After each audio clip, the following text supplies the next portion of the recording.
Path of Exile 2's content reveal left me limp, dry, and quite unsatisfied when they teased us with this. A big door that requires 3 keys to open. Behind this door is going to be the pinnacle boss of the endgame in Path of Exile 2. We know how it looks like on the Atlas, we know how to access it, but that is really it. To solve my crippling limpness after this reveal, can't even say this with a straight face. Let me summarize the few clues we have, highlight what you might have missed in the PoE 2 logo, and finally bring it all together in my conclusion about who is most likely behind this door.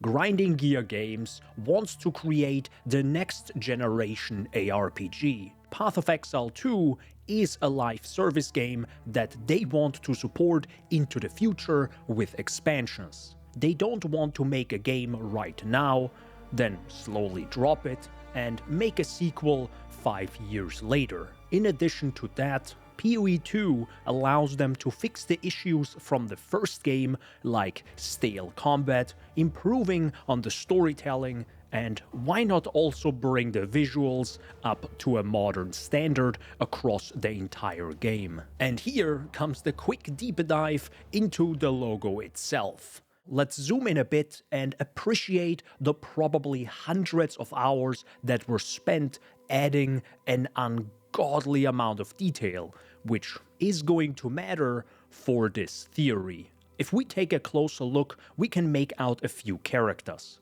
The characters should, in my opinion, be in the game itself, either during early access or when the full game releases.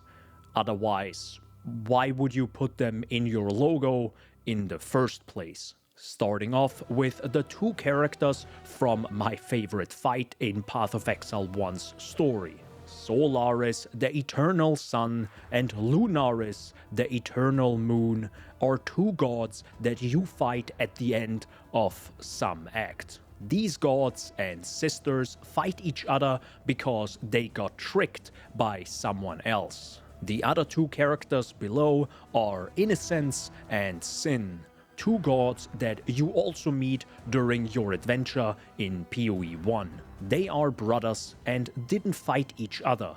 Well, at first they did, but anyhow. Before diving into that lore, they came together at the end and helped the Exile defeat another god called Kitava. Then they split off and we have not heard or seen them for quite a while. So the left side with Solaris and Innocence most likely should depict warmth, light, maybe even hope. The right side has Lunaris and Sin, cold, darkness, maybe even despair. There is a theme in the logo itself. Another character that is further down on the logo and conveniently in the middle, depicting some sort of scale, is the Goddess of Justice. You could say she represents balance between light and dark, good and bad. In addition to the red vines that show the corruption, we also have wings on the side. Many characters in the story have wings, including ourselves, if we pay up in the MTX store. Jokes aside, these wings were on the first PoE 1 logo, but a bit smaller. For people that don't know, the PoE logo is the mirror of Kalandra. Kalandra is a character which has been shown to us during her expansion back in 2022, and she has wings. Looking at her wings and the wings on the logo, they are similar, but the logo makes the wings or feathers look much thicker. But that could also be because it has to look thicker in the logo, as it should represent some sort of stone. Maybe Kalandra's model in the game gets a rework and has thicker wings and feathers. Or maybe the Kalandra we saw was someone who was very weak and fragile. I think GGG clearly wants the logo to matter a lot more. In my opinion, everything on the logo should be in the game, or at least on full release. With all this info now, who is behind this store? Right away, it probably won't be the Beast or a new beast. The Beast was a monstrous being created by sin to stop other gods from going cray-cray. The Beast was destroyed by us during the PoE 1 story, but we can clearly see a seed of corruption during the cinematic opening. We'll see how this turns out over the course of Path of Exile 2's storyline, but either we kill it during the story, or we constantly keep it in check during the endgame. There could be a new beast behind the door, but if we kill it, the endgame story is over and you can turn off the game. It feels a bit strange in my opinion. Then we have Kitava, which, yeah, probably is also not behind this door. He is dead and gone. Are the gods really dead and could they be revived? Maybe, but I doubt it's Kitava that comes up from the ground and is hidden in some sort of pillar-like structure. Wouldn't make a lot of sense. Even though the structure features a maze and glows red, could it be Innocence? He disappeared before Cirrus destroyed Oriath and hasn't returned since then. But why would Innocence be underground after 20 years? There's just not enough info on why this would make sense. Speaking of red though, Zana's color is red. Thus, Zana is more likely to be the final Pinnacle boss.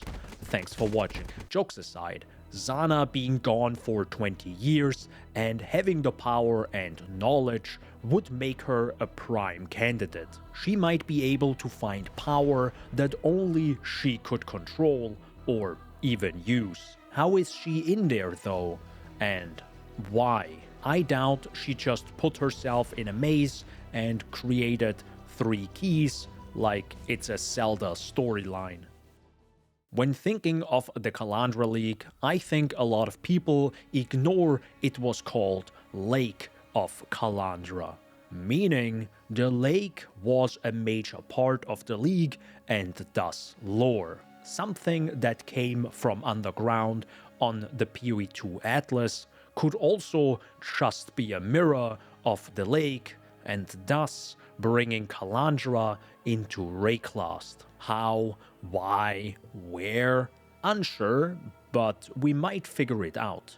So an actual fight against Kalandra finally brings a major part of the logo, beside her mirror, into the core game. But we are missing one character from the logo, the Goddess of Justice. We know nothing about her, or at least the wiki is empty. A character that has been introduced in version 2.2 during the Path of Exile Ascendancy expansion back in 2016. She possesses Izaro during the fights in the Lord's Labyrinth. Clearly, she must have some power, or else wouldn't be able to possess someone. During her time in the labyrinth, maybe she got used to how things work and look, and thus, 20 years later, when she reappears in the Atlas, her surrounding mimics her thoughts and mind. First of all, I would love to see that fight in a more updated boss fight that fits Path of Exile 2. I'm sure some people at GGG would also love to see Izaro come back. So maybe a big labyrinth that has to be conquered with a final boss fight against Izaro would not only make for a great Pinnacle boss that is worth of all the clips that we'll see on YouTube, but also Izaro's voice lines are just so gosh darn good. I think the Goddess of Justice without Izaro also makes sense. Imagine you are going through the entire PoE 2 storyline. You are an exile. You were shunned from society and slowly creeped your way back.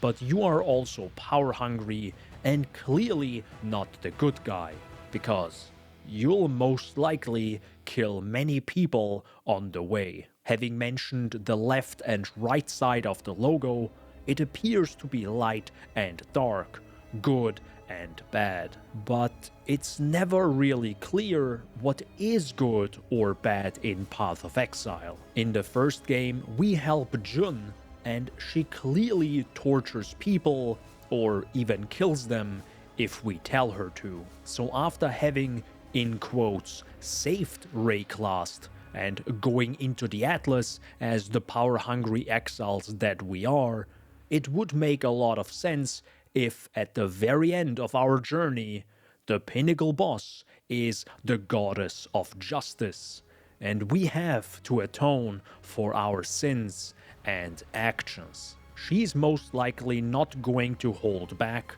because we have been so power hungry for so long in Path of Exile 2 to even get to her, and even kill people in command to get the keys to open the door. This alone shows that we exiles have to be stopped, and how poetic would it be if it is the goddess of justice, which indirectly are the developers of Grinding Gear games.